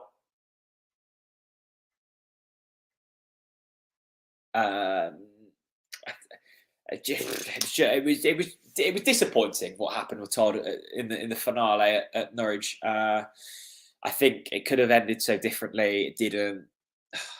I don't think there's any real drama, to be honest. I just think it was an accumulation of lots of little things that added up that meant he didn't get as much game time as he would have liked, and it just didn't go, the way in which we'd have hoped. As Huddersfield were breaking forward, now there's a chance. There's a chance. Oh, and it's in. Huddersfield have equalised. And it's Martin Waghorn. Oh, dearie me. 1-1. I told you, didn't I? I said it was coming. Norwich have done nothing in this second half. Ever since we took the lead. We've looked really poor. There's no replays on here. It looked, again, like a coming together. Waghorn went through, lobbed gun. Hanley, I thought, was going to clear it off the line. He didn't. And Norwich have conceded against rock bottom Huddersfield. Oh, this is, after being so good in that first half an hour, and I genuinely do believe that. We've been awful well, certainly in the second half. We've been really poor. God knows what's happened there. It was poor defending, wasn't it? I mean, my argument of Norwich having the best defence in the league really doesn't stand up when we're doing stupid things like that. It was Waghorn, wasn't it? Of course it was Waghorn that scored the goal. God. I think it was Hanley, wasn't it? I mean, should Hanley have cleared that off the line? I mean, it looked like he was there. And then, I mean, I haven't got the commentary on, but it looked like he was there and just sort of stopped. Oh, God. How's my team doing on BetMate, says Owen. Good question. It was a Grant Hanley own goal. It's gone down. That's brilliant. How's my team doing on BetMate? Well, I had Sara as captain, and he scored. Not too bad. I'm 18th. Annoyingly, Chris is 3rd. Chris is doing well. Where am I? I'm 18th on 29 points. Put it this way, Grant Hanley in the team hasn't done me too many favours. Oh, dearie me. Dearie me. I said, didn't I? We've seen Norwich so often this season that you just get a sense in these games. You get a sense that something bad is about to happen. And that bad thing has happened. Oh, dear. Dimian Udis down the left-hand side. Oh, goodness sake. Get your comments in on that one. Neil Luther, we don't deserve to be in the top 6. We need to up our performance. Hard to disagree with you, Neil, I'm afraid. Hard to disagree. With defending like that, it's just so sloppy. It's so sloppy. Yeah, Richard, I prefer not to speak. If I speak, I'm in trouble. You think how it feels to be me, Richard? I've got to speak. Oh dear, I've backed up Hanley and Gibson so often this season, so often, like properly hung myself out to dry with those boys, and there's been so many errors. This is such a simple team to defend against. They've offered nothing. Neither have we in the second half, but you just think, just set yourself a bank of 4 and defend. Oh, they haven't. I mean, we knew what to expect from Huddersfield, right? They're going to soak up pressure. They're going to hope to find the goal like that or from a set piece. They won't offer too much else, and you've just got to get the simple things right. Someone said it earlier, the only way they score is if we make a mistake. Well, there's your mistake. There's your bloody mistake. The defence always lets this side down and have done for so many games. Need a complete change. Yeah, I guess so. Like, the frustration with the defence for me is, again, like, in terms of the wide players, I think we've actually got a bit of talent there in Yanulis and Max Aarons. And even with the centre backs, and I know this is going to sound mental, I actually think we've got some half decent centre backs there. Big Andy, I think, is a good player. Gibson maybe struggling a bit now, but even Hanley, I've seen him put in some good performances. Oh, but things like that don't help, do they? Oh, dearie me. Dearie me. McLean should be captain, in my opinion. Yeah, I think he should. I think maybe the only thing you would say with McLean is he is very emotional. I've seen that a lot in the last couple of games. He gets very emotional. That could be a good thing. It could, like, fluster people, particularly in that Sunderland game when we just needed a calm head. He was flailing his arms about, and he's like me as a footballer, just completely loses his head. Not in an aggressive way, just frantic. That's how I play my football, and look how I've ended up in my career. Yeah, it's 1-1 this one.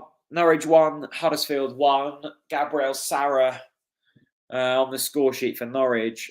And I think it's gone down as a Grant Hanley own goal. Yeah, it has. I also think, was Angus Gunn booked for the push? Was there a little push? I don't know.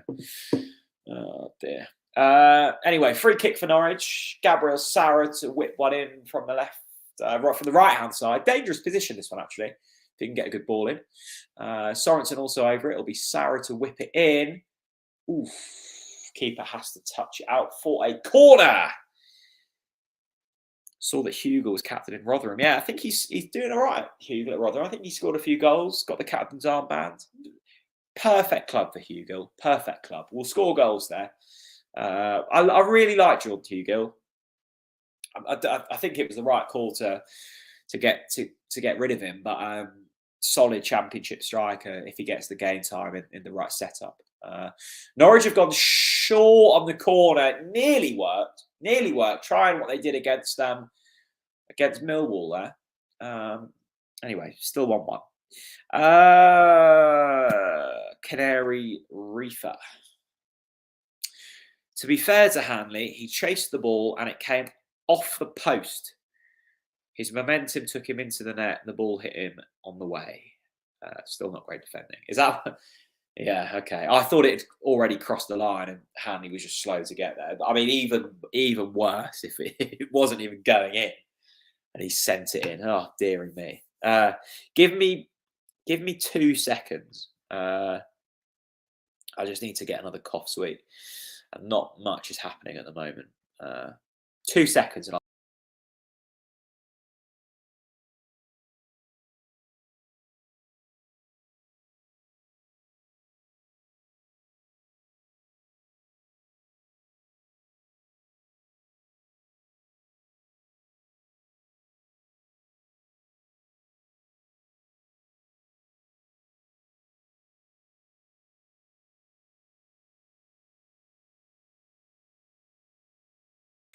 I think it sums things up that we peaked in viewership during the period in which I wasn't on the stream. Brilliant. I haven't missed anything. You haven't either. Ashley, great point. Go to the toilet and we'll score. I mean, that theory used to be absolutely seamless. I'd go to the toilet, Norwich City would score goals. Are we confident we score here? I don't know. It's really frustrating because first half an hour, like every time we went forward, we looked like we were going to score. Now, I mean, we haven't created anything for in the entirety of the second half. Big Andy striding forwards. Am I going to speak this up? Pookie down the right-hand side. Opportunity to cross. Will cross. And will cross it straight to a Huddersfield defender. Which cough reads sponsoring? I am on the soothers. Sadly, no financial incentive for myself. The only incentive is a slightly soothe the throat. Soothe the throat? That's not a sentence, is it? Marquinhos, right-hand side. Oh, that's shocking. This has been a really depressing watch second half. Dearie me. Neil Luther, if only. Jordan Rhodes. They were the days, weren't they? They were the days. Dearie me. Strepsils are good. Yeah. Soothers at the moment. Dan, how shy are we? Pretty shy. Pretty shy. Oh, dear, Dan. We weren't for the first half an hour. But there we go. We just can't put together full 90-minute performances, can we? Like, it was the same under Dean Smith. You'd have a half an hour spell. Often we wouldn't even score in that, and then nothing. I'm going to need to watch the goal back, but I mean, it doesn't paint Hanley in the best picture. Let's put it that way.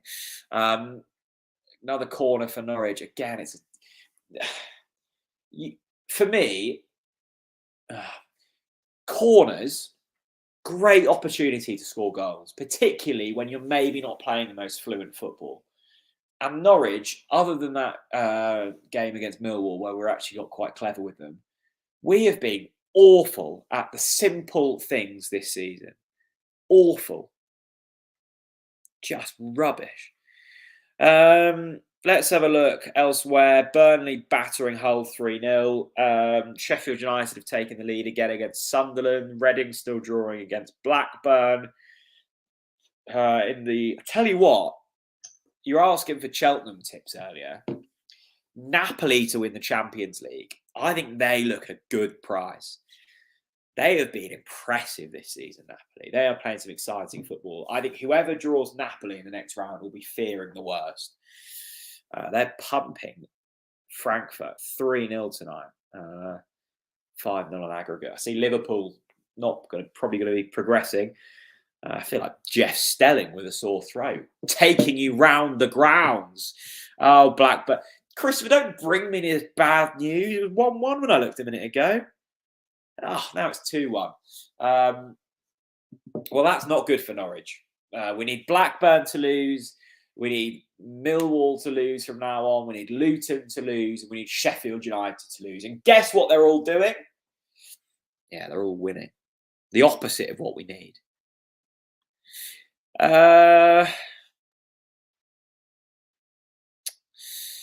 Simon says, bring Liam Gibson for Jakob Sorensen. Yeah, mate, why not? Nothing to lose, is there, at this stage? Nothing to lose. Pookie, what is that? The difference with us in the second half to the first, it all looks really disjointed again. Like in the first half, you had patterns of play. We progressed it really nicely up the pitch. The shape was there. Now it's Big Andy or Grant Hanley running forwards, looking like headless chickens, looking for a pass, and no one offering themselves up.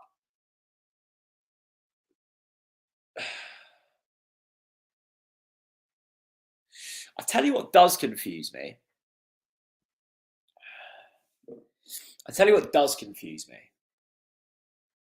you want me to tell you what confuses me, or should I just keep you waiting?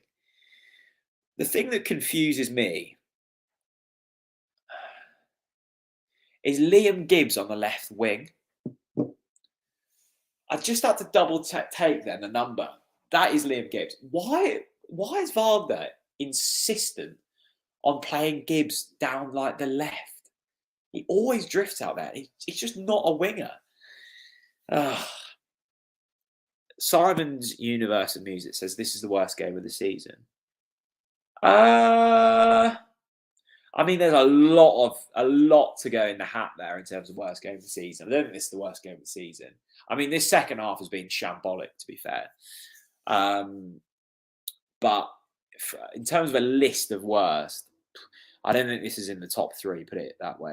The legendary H, do we even want to play in the Premier League with this standard of football?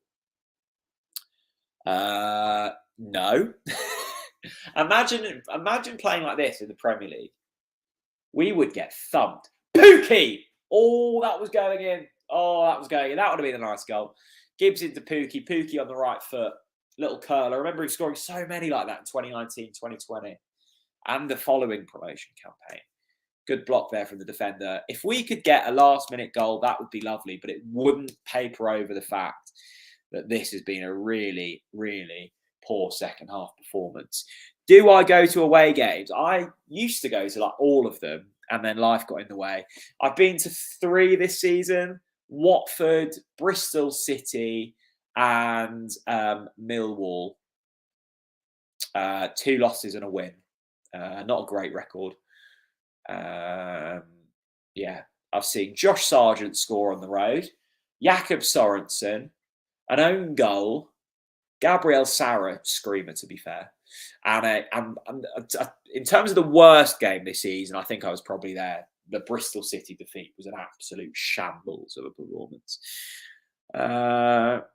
Norwich are, I was about to say losing. We're not losing. It's 1-1 against Huddersfield. Let's not forget Huddersfield at the bottom of the table. Pookie is through, though, and he's 1-on-1 with the keeper. Cross it, Pookie. Oh, that was close.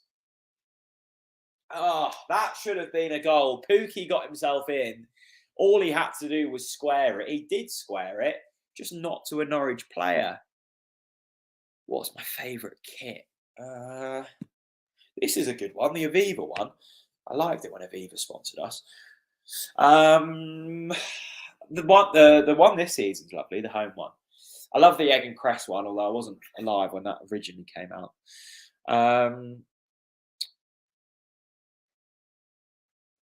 Yeah, I was a big fan of the Aviva days. 2011 through to 2015. Good period for Norwich shirts. Favorite takeaway? Oh, Marcus. I'd say if it's a Friday night and I'm looking for a takeaway, I think Indian is probably the go-to.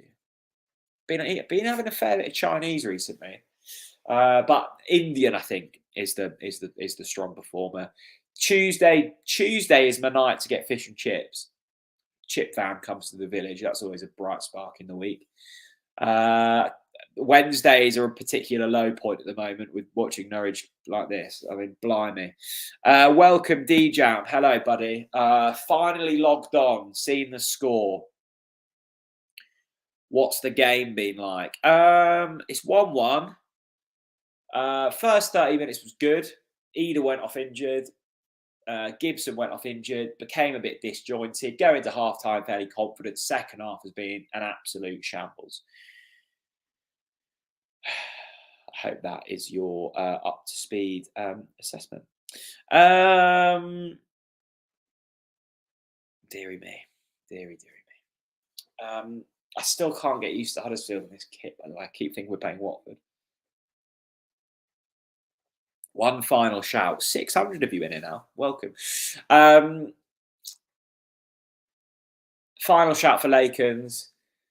I don't even look. They literally got voted in 2018 and 2015 the best ale in the world. Literally. And you can get 20% off a case. Links in the description. Stock yourself up. It is honestly really great beer. It's brewed in Yarmouth. They're a company very close to my heart. And they've been sponsoring us now for a good few seasons. So I'd love for you to repay some of the faith they've shown in us.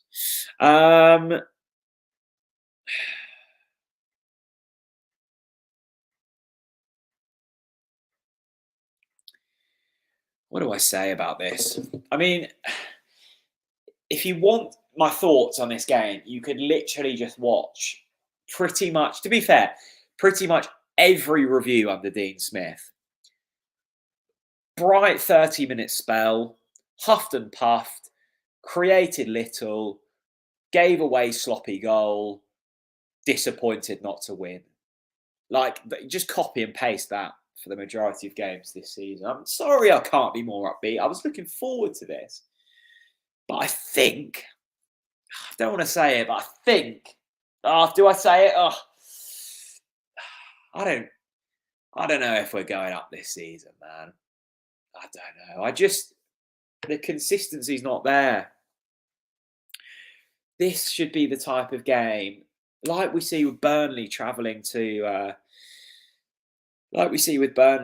Hull. Just go and pump them. Just go and do a job, however you need to do it. Go and set a statement. Go and bounce back after a disappointing defeat. Go and beat bottom of the table by 2 or 3 goals.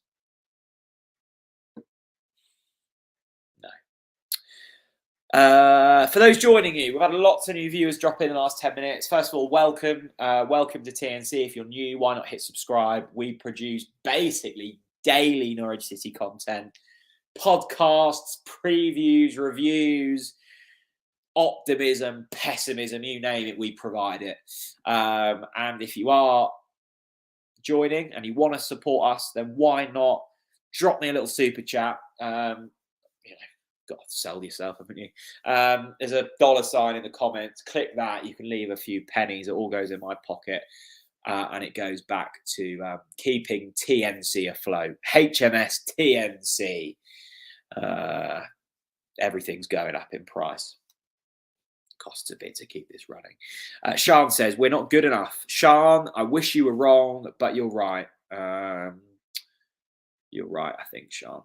We're just very average, I think. I think I've said it so many times this season. I really don't rate the Championship this season. I really don't think there's too many good teams.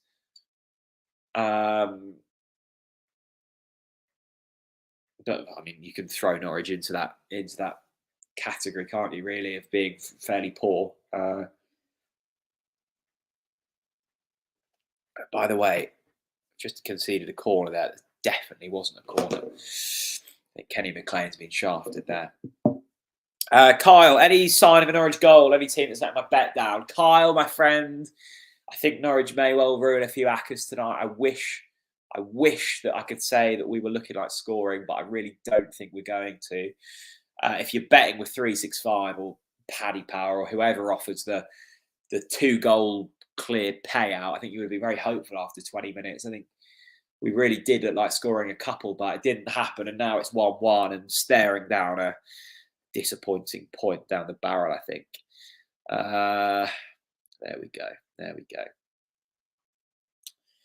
Still 1-1. Huddersfield Hanley caught out again, and Huddersfield could have well scored then. Oh dear, Hanley's had a stinker tonight. Just bullied off the ball there, big time. Huddersfield could well have gone 2-1 up. 88 minutes on the clock. 1-1. Norwich coming forwards. Oh, it's just... Oh, mistake. Pookie. Oh, is that a pen? Oh, I've seen those given. And now Huddersfield stride forwards. And they will pick their heads up. That's a good challenge from Big Andy. Was that a penalty on Pookie? It looked it to me. Really looked it to me. It was a mistake from the defender. Pookie snatched on it. It looked like he was brought down. Maybe he wasn't. Norwich coming forwards. Gabriel Sara on the ball. He'll pick his head up. Look to find Jollis. It's cleared.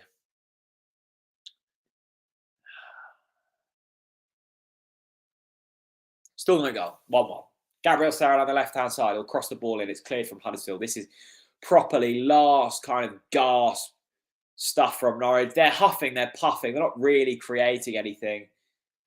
McCallum on the ball. He'll go inside to Max Aarons. It's high up the pitch now, and there probably will be another chance in this game. Whether they create another...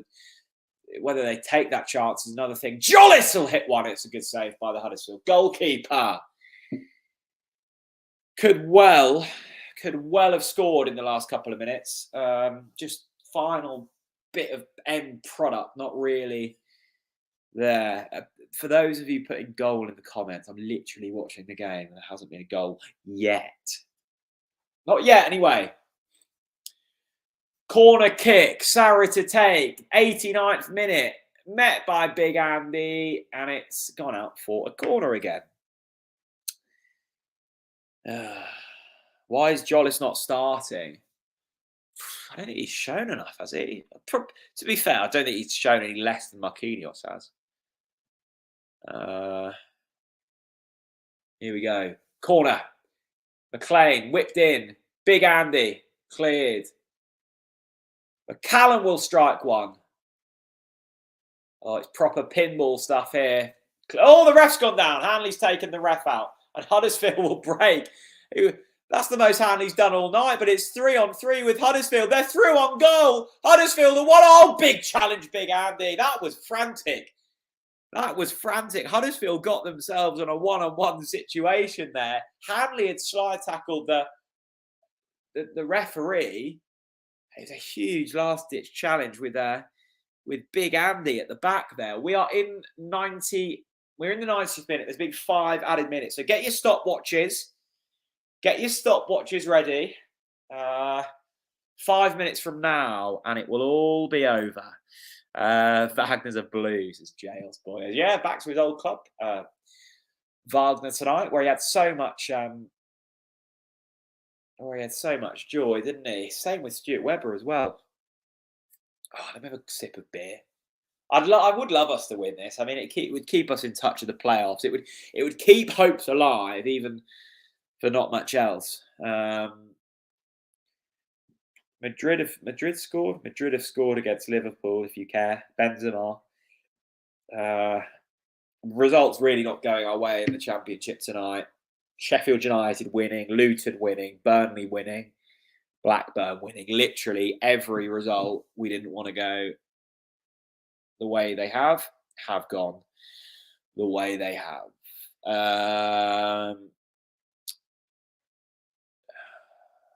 Long ball forwards from Hanley. Marquinhos is just seen. Of course he has. Marquinhos has been given a straight red. I mean, what do you even say at this point? Marquinhos straight red, looks on elbow. I don't know if it was an elbow. I don't really care at this stage. Marquinhos has been sent off.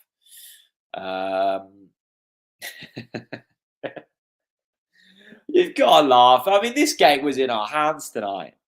It really was in our hands. It didn't look like there was much in that. It looked like Marquinhos had kind of gone up for the header, and he's apparently clipped the Huddersfield defender. Norwich down to 10. It's 1-1. It's 92 minutes on the clock. Marquinhos will now be suspended for the next 3 games. For those of you who wanted Jollis to start, well, there you go. He probably will be starting after that. Marquinhos has been sent off for, I think, an elbow. Let me hear what they're saying.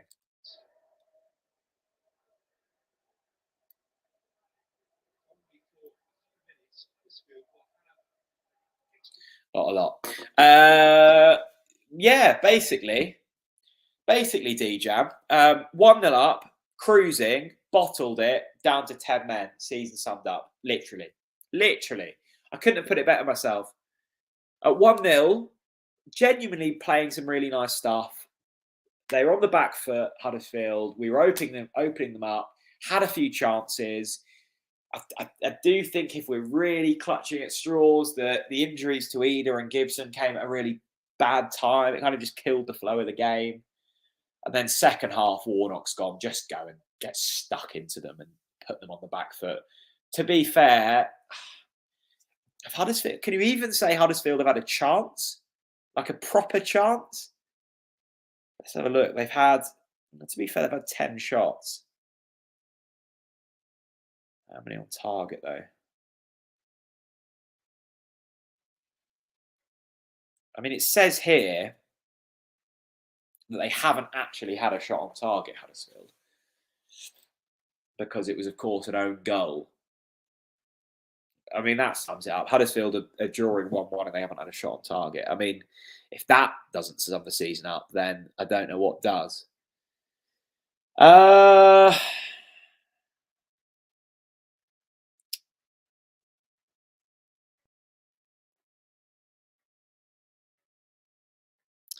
don't know what to say, guys. This has been quite saddening, really. I think this could be the night where promotion dreams are dashed. Which is a shame because, I'm a dreamer. I like to get a bit carried away. I think after Millwall, I was hopeful of something special happening under David Wagner. But, I mean, I raised the stat earlier.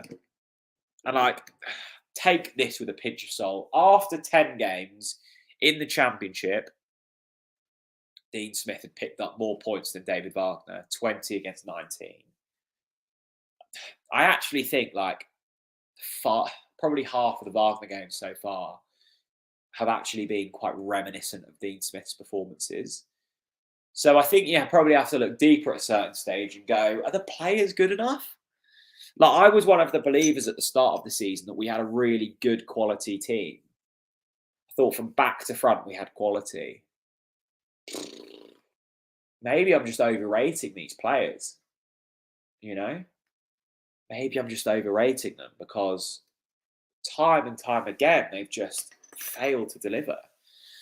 There were 5 added minutes. We've seen the 5 added minutes. I suspect there'll be another couple because there was a sending off and a bit of injury time within the injury time.